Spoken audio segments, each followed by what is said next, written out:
going on, guys? My name is Chris Holachek, and this is another session of Holo Sessions. Today's topic is being proactive and not reactive.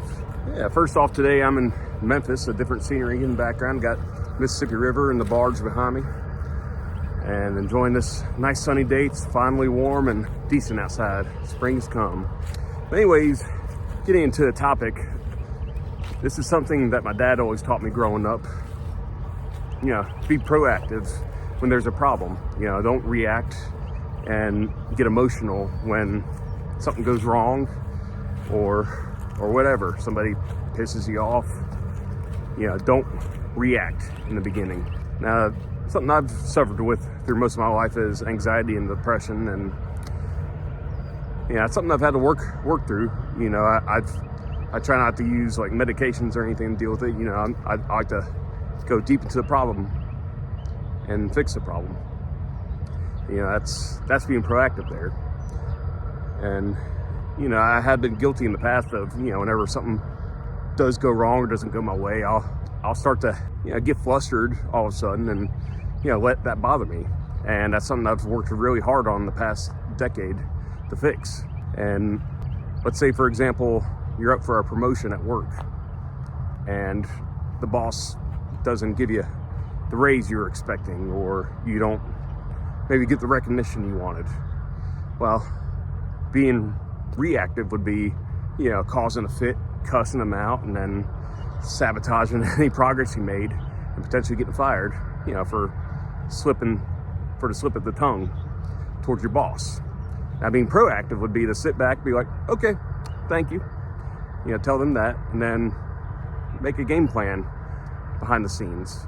You know, maybe start looking for other jobs and something that'll pay a little more, and maybe use that as leverage in the future.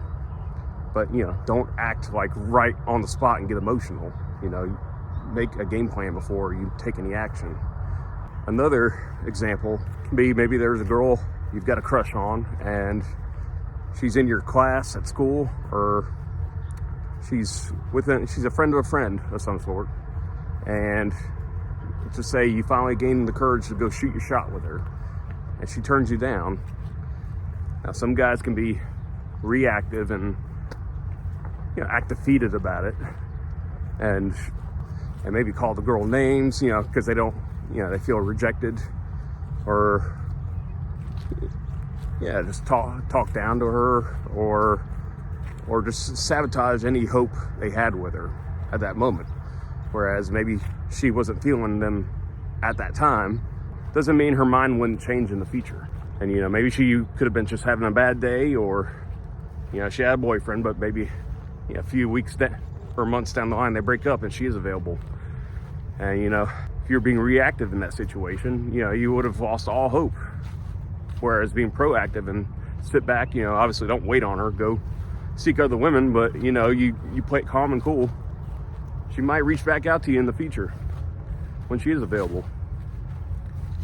And those are two examples of being proactive, not reactive. I know for me, a lot with my career, my music, there's times where I've been turned down many times.